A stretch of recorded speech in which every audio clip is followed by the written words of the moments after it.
Hello guys, Swaroop here. Welcome back to my YouTube channel.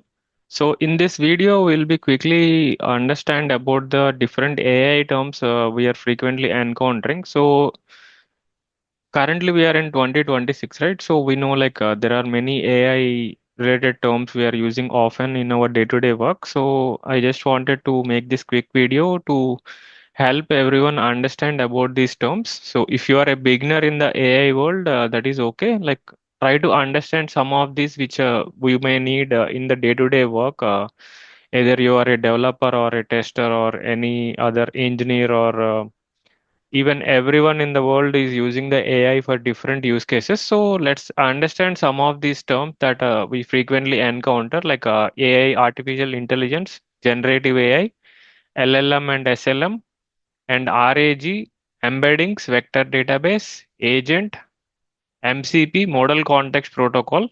And there is something like WebMCP, which is recently under proposal by Google and Microsoft. Agentic AI, Guardrails. So let's understand these terms quickly on a high level, what exactly these are. So I have used some prompt in the ChatGPT and generated these terms for ease of understanding. And I'll share this link in the video description. You can go through. So coming to the AI, right? So this is the AI is the simple term which we can think like it is a smart assistant which can answer our questions or write code or it can suggest some content. So it can be treated like an assistant which can help us in our day-to-day work. And it may not be every time giving the correct result. So we should not always believe the AI result, but we can take the help of this AI tools. And coming to the generative AI can help us to create new things. So it is also an type of AI, but generative AI is something which can help us to create new content. So if you are a test engineer or a quality engineer, you can able to use it for writing the test cases.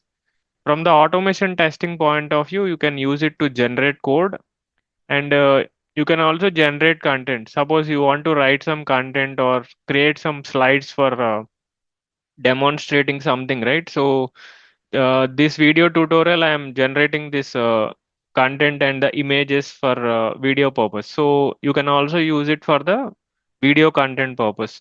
So it acts like a teammate for you to create new stuff. So not only responding something, it can also create some new things based on whatever input you are providing. That input can be a prompt or you are providing some document as a requirement and asking it to write test cases based on the document. It can also do multiple things like this.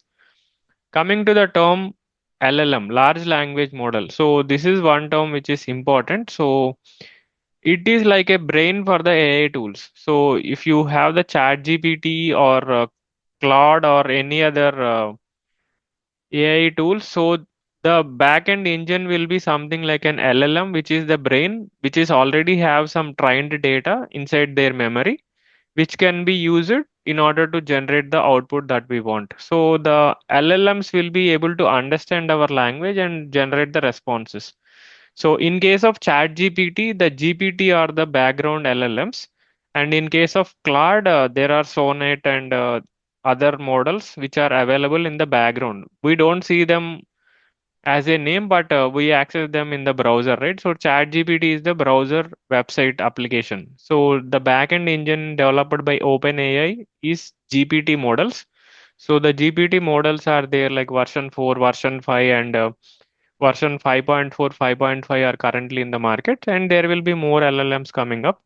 So LLMs can understand our language and generate responses. So it is like a person who read millions of books. So LLMs are already trained with a lot of data, and based on the existing knowledge that it has, it can generate a lot of responses for us.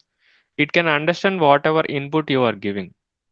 So coming to SLM, SLM is something like a small language model. It is like a smaller version of the LLM. So LLM will be taking huge amount of memory if you want to store it anywhere, like hundreds and thousands of GBs and terabytes of memory it will take. If you are thinking of SLM, SLM is something which is a smaller version. You can explore about this. You can also run these SLMs in the laptop or the mobile also. These are cheaper and quicker to access. These are like quicker assistants which responds quickly. So it doesn't need more processing or GPUs in the local computer if you want to install. So explore about this also, SLM. And coming to the term called RAG, Retrieval Augmented Generation. So suppose you have some information in any document or any PPT or Excel file, and you want to give it as an input to the LLM tools, and you want to get your test cases or the code generated based on the input that you are giving, based on your context or the requirement documents. So you can provide that as an input. So the RAG will help us to provide the input as the document, and it will search the document and give the proper response based on whatever questions you are asking. Coming to the embeddings is one term. So you are providing the language inputs as English to the LLM tools, and internally that will be converted to the numbers. So the numbers will be generated internally, and those are called as embeddings. So in the LLM terminologies, the text will be converted into the numbers, which are called as embeddings, and embeddings can be understood by the LLM tools. So these are embeddings. So these are simple. We don't need to worry about what exactly happened in the background, but if anyone use the embedding terminology, you need to know that the text is converted to the number format, and that those are stored as embeddings into the vector database. So vector database is something like a storage. Similarly, how we have the SQL database and NoSQL database, vector database is something which will be helpful for the AI applications to store the data. So the data will be stored in the form of embeddings, which are numbers, and that can be used for retrieving the data from the vector database, and you can store it and also retrieve it from that. The next one is agent. So agent is something which can help us to do the task. So it is an AI that can help us to do the task.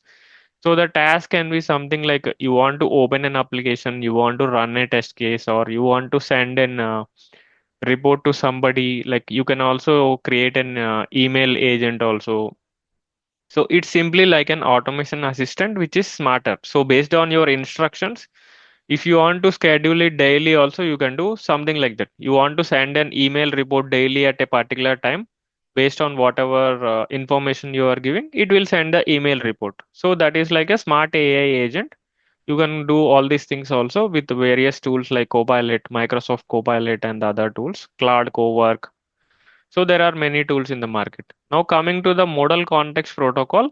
Model context protocol will help the LLMs and the tools to connect with one another. So the ChatGPT website may not be able to directly interact with the my local computer, right? So if you use the MCP tools, it can able to connect my local documents in my local computer if I place in the desktop or documents folder, and it can able to connect with the LLM, and LLM already have a lot of knowledge. So whatever questions or requirement you have, it can able to generate the data. Now coming to the WebMCP, this is a new term that came in the AI world. So these are developed by the Google and Microsoft. These are under proposal. So websites are built for the AI interaction. So you can explore about the WebMCP. This is the latest term that recently came, and this can help us for the AI interaction with the websites.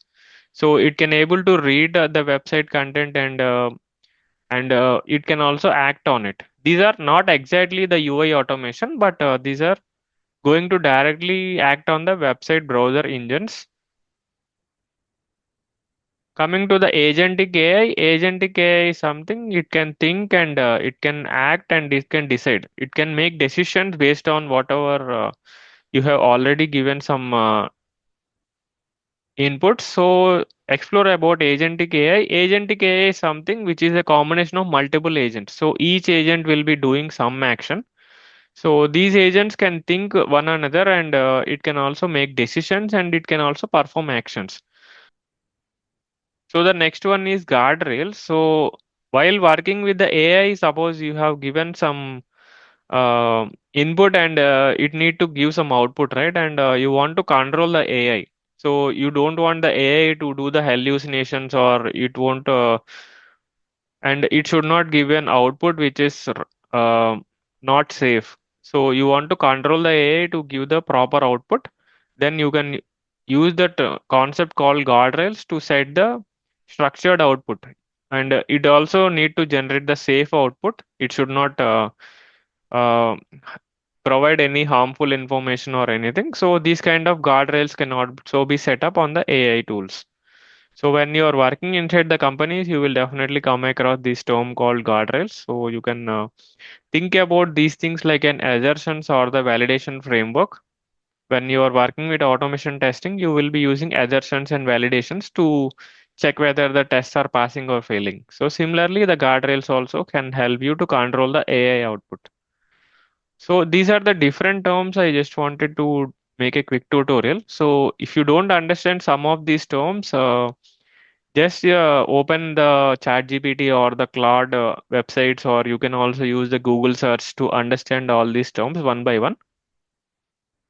So that's it on this video tutorial. Thank you.